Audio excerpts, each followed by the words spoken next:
आपका यूनिक प्रज्ञान यूट्यूब परिवार में मैं प्रज्ञान सर हार्दिक स्वागत करता हूं, वंदन करता हूं, अभिनंदन करता हूं।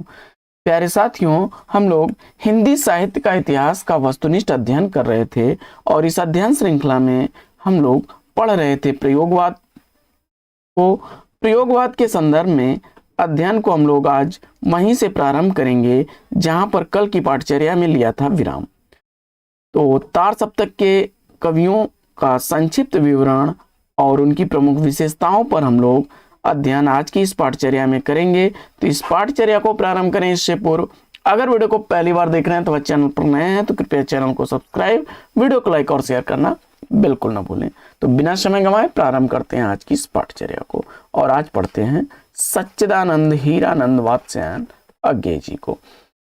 तो अज्ञेय जी का जन्म कसया, जो कि वर्तमान में कुशीनगर में है, 1911 ईस्वी में हुआ था। अज्ञेय जी को प्रयोगवाद का प्रवर्तक, तार सप्तक का संपादक तथा नई कविता के नामकरणकर्ता के रूप में भी जाना जाता है। अस्तित्ववाद के समर्थक हैं। इन्हें नई कविता का शलाका पुरुष भी कहा जाता है। यानी अज्ञेय जी प्रयोगवाद के प्रवर्तक, तार सप्तक के संपादक, नई कविता के नामकरणकर्ता, अस्तित्ववाद के समर्थक और नई कविता का शलाका पुरुष इन्हें कहा जाता है। अज्ञेय जी ने शमशेर बहादुर सिंह को कवियों का कवि भी कहा था। इन्होंने सैनिक, विशाल भारत, प्रतीक, दिनमान, नया प्रतीक और नभाटा पत्रिकाओं का संपादन भी किया। सेना में भी ये रहे और हिंदुस्तान रिपब्लिकन पार्टी के सदस्य भी रहे।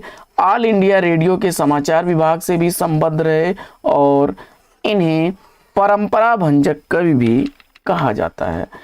इनका अज्ञेय नामकरण मुंशी प्रेमचंद्र और जैनेन्द्र कुमार ने किया था। यानी इन्हें अज्ञेय नाम से जैनेन्द्र कुमार और मुंशी प्रेमचंद ने सुशोभित किया। इन्होंने धर्मवीर भारती के उपन्यास सूरज का सातवां घोड़ा का अंग्रेजी अनुवाद किया। जैनेन्द्र कुमार द्वारा रचित उपन्यास त्यागपत्र का अनुवाद द रेगनाइजेशन शीर्षक से किया अंग्रेजी में और आंगन के पार द्वार काव्यकृति पर 1964 ईस्वी का साहित्य अकादमी पुरस्कार इन्हें मिला और 1978 ईस्वी का ज्ञानपीठ पुरस्कार कितनी नावों में कितनी बार कृति के लिए मिला। डॉक्टर बच्चन सिंह के अनुसार अज्ञेय संस्कारी कवि हैं। अज्ञेय के कुछ महत्वपूर्ण कथनों पर चर्चा करते हैं। तो कला भी ज्ञान का एक प्रकार है, अर्थात सत्य की उपलब्धि का एक साधन है। काव्य एक माध्यम की अभिव्यक्ति है। काव्य में कवि का व्यक्तित्व तो नहीं, वह माध्यम प्रकाशित होता है जिसमें विभिन्न अनुभूतियां और भावनाएं चमत्कारिक योग से युक्त होती हैं। इन्होंने काव्य के संदर्भ में लिखा कि काव्य क्या है, एक अभिव्यक्ति का माध्यम है जिसमें कवि का व्यक्तित्व ही नहीं, वह माध्यम प्रकाशित होता है जिसमें विभिन्न अनुभूतियां और भावनाएं चमत्कारिक योग से युक्त होती हैं। काव्य आत्मा की अभिव्यक्ति न होकर कला साधना है जिसमें कवि की निजी अनुभूतियां वस्तु रूप प्राप्त करती हैं। अगला कथन इनका काव्य के संदर्भ में, काव्य रचना मूलतः अपने को अपनी अनुभूति से पृथक कराने का प्रयत्न है, अपने ही भावों को निर्व्यक्तिकरण करने की चेष्टा। काव्य द्वारा लिखी गई काव्य रचनाओं में भग्नदूत 1933 ईस्वी, चिंता 1941 ईस्वी, इत्यलम 1946 ईस्वी, हरी घास पर क्षण भर 1949 ईस्वी, बावरा अहेरा 1954 ईस्वी का, इंद्रधनुष रौंदे हुए 1957 ईस्वी का, अरी ओ करुणा प्रभा में 1959 ईस्वी का, आंगन के पार द्वार 1961 ईस्वी, पूर्वा 1965 ईस्वी, सुनहले सैवाल 1966 ईस्वी की है। अज्ञेय की काफी चर्चित रचना, मोस्ट इंपॉर्टेंट है ये। कितनी नावों में कितनी बार 1967 ईस्वी, क्योंकि मैं उसे जानता हूं 1969 ईस्वी, सागर मुद्रा 1970 ईस्वी, पहले मैं सन्नाटा बुनता हूं 1973 ईस्वी की, महावृक्ष के नीचे 1977 ईस्वी, नदी की बांक छाया पर 1981 ईस्वी, ऐसा कोई घर आपने देखा है 1986 ईस्वी।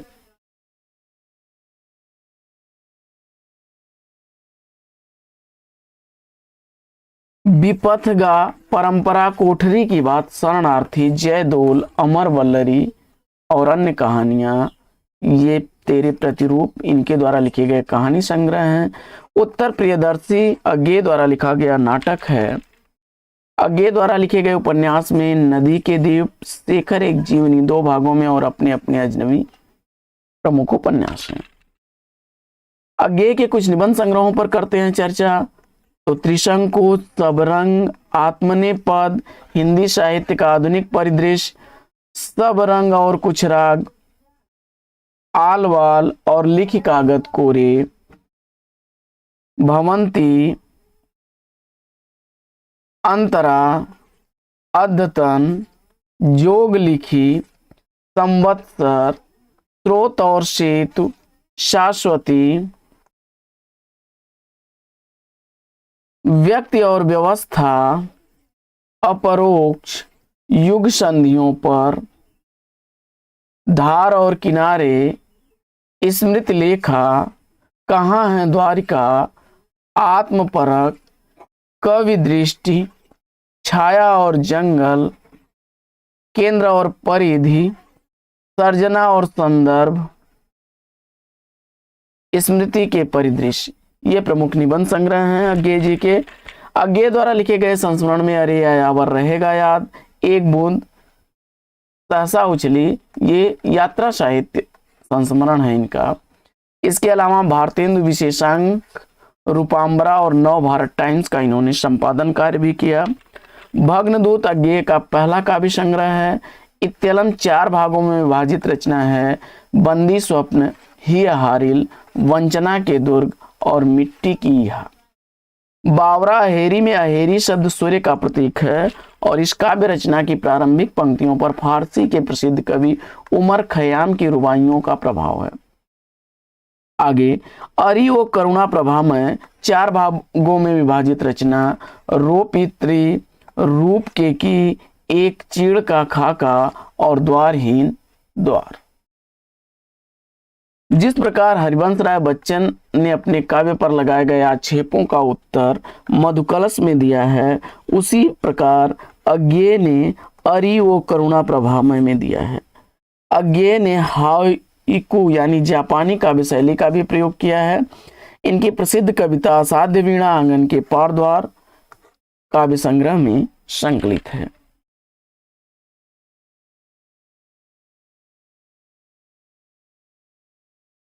अज्ञे की कुछ चर्चित कविताओं को देख लेते हैं। साम्राज्ञी का नैवेद्य दान, मैंने देखा एक बूंद, प्रवास में राखी, दाता और भिखारी, आज थका ही हारिल मेरा, पराजय गान, मेरे देश की आंखें, वासुदेव प्याला, महावृक्ष के नीचे, अंतः सलीला, नाच, पत्थर का घोड़ा, मिट्टी की इहा, सागर मुद्रा, अकेला और अकेली, कन्हाई ने प्यार किया, गरम सोते का स्वप्न, हिरोशिमा, नदी के द्वीप, आखेटक और टेसू, ये प्रमुख इनकी काव्य रचनाएं हैं। औद्योगिक बस्ती, काले में दान, कदम कालिंदी, पश्चिम समूह जन, वंचना के दुर्ग, सांप और कलकी बाजरे की भी इनकी प्रमुख काव्य रचनाएं हैं। आगे बढ़ते हैं और देख लेते हैं गजानन माधव मुक्ति बोध को। गजानन माधव मुक्ति बोध का जन्म श्योरपुर, ग्वालियर, मध्य प्रदेश में 1917 ईस्वी में हुआ था। गहन अनुभूति और तीव्र इंद्रिय बोध का कवि इन्हें कहा जाता है। इन्हें फैंटेसी का कवि भी कहा जाता है। फैंटेसी का कवि कहा जाता है। इन्हें प्रगतिशील कविता और नई कविता के बीच का सेतु माना जाता है। इन्हें खबर या भयानक बातों का कवि भी कहा जाता है। इन्होंने फैंटेसी काव्य शैली को अनुभव की कन्या कहा है। इनकी कविताएं नाटकी हैं। कुछ आलोचकों के अनुसार देख लेते हैं मुक्तिबोध को। तो बच्चन सिंह लिखते हैं मुक्तिबोध के संदर्भ में कि मुक्तिबोध की कविता में प्रयोगवाद और प्रगतिवाद का रासायनिक मिश्रण है। तो मुक्तिबोध एक साथ ही प्रयोगवादी भी हैं और प्रगतिवादी भी हैं। अगला, प्रयोगवाद का प्रखर बौद्धिक व्यक्तिवाद और मानसिक प्रत्याघातों का चित्रण उन्हें पसंद न था। आगे शमशेर बहादुर सिंह के अनुसार देखते हैं, मुक्तिबोध हिंदी संसार की एक घटना बन गए, कुछ ऐसी घटना जिसकी ओर से आंखें मूंद लेना असंभव था। आगे बढ़ते हैं और नामवर सिंह के अनुसार देखते हैं, मुक्तिबोध के संदर्भ में नामवर सिंह क्या लिखते हैं कि नई कविता में मुक्तिबोध की जगह वही है जो छायावाद में निराला की थी। मुक्तिबोध का काव्य निषेध का निषेध है, नामवर सिंह ने मुक्तिबोध के संदर्भ में कहा है। शमशेर बहादुर सिंह इनकी कविताओं को एक दहकता इस्पाती दस्तावेज कहते हैं। अशोक वाजपेयी इन्हें भयानक बात का कवि कहते हैं।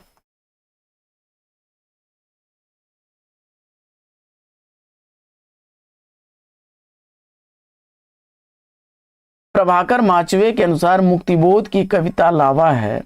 रामविलास शर्मा लिखते हैं मुक्तिबोध के संदर्भ में कि इनकी कविता आरक्षित जीवन की कविता है, अपराध भावना का अनुसंधान है। तो इंद्रनाथ मदान के अनुसार इनकी कविता आत्म संशोधन का अनुसंधान है। डॉक्टर निर्मला जैन लिखती हैं इनके संदर्भ में कि आरक्षित जीवन की कविता कहती हैं इनकी कविता को। मुक्तिबोध की काव्य रचनाओं में चांद का मुंह टेढ़ा है 1964 ईस्वी का, भूरी भूरी खाक धूल 1980 ईस्वी की प्रकाशित।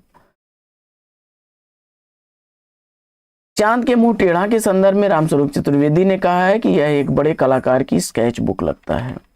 इनकी चर्चित कविताओं में पूंजीवादी समाज के प्रति, बेचैन झील, ब्रह्म राक्षस, लकड़ी का रावण, अंधेरे में, लोग मेरे, भूल गलती, इसी बैलगाड़ी को, एक अंतर कथा, शब्द का अर्थ जब, अंतःकरण का आयतन, बहुत दिनों से, ये प्रमुख रचनाएं हैं मुक्तिबोध की।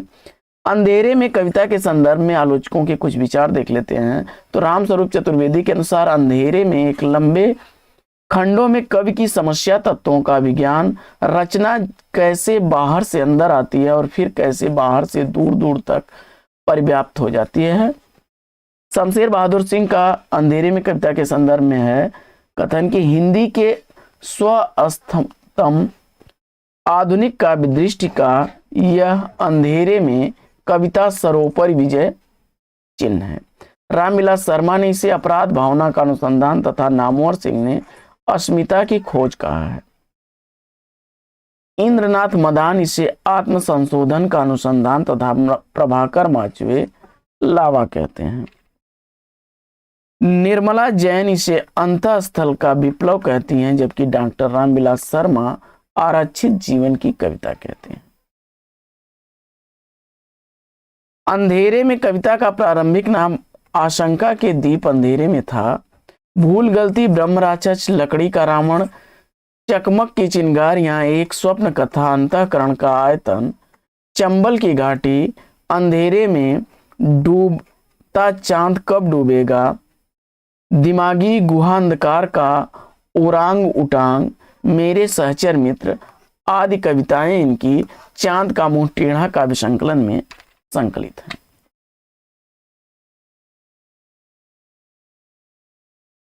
गजानन माधव मुक्तिबोध के गद्य साहित्य में इनका कहानी संग्रह काट का सपना, सतह से उठता आदमी, भारत इतिहास और संस्कृति प्रमुख हैं। मुक्तिबोध की समीक्षाओं में समीक्षा की समीक्षा, सुमित्रानंदन पंत, धरती एक समीक्षा और शमशेर मेरी दृष्टि में काफी चर्चित रचना है।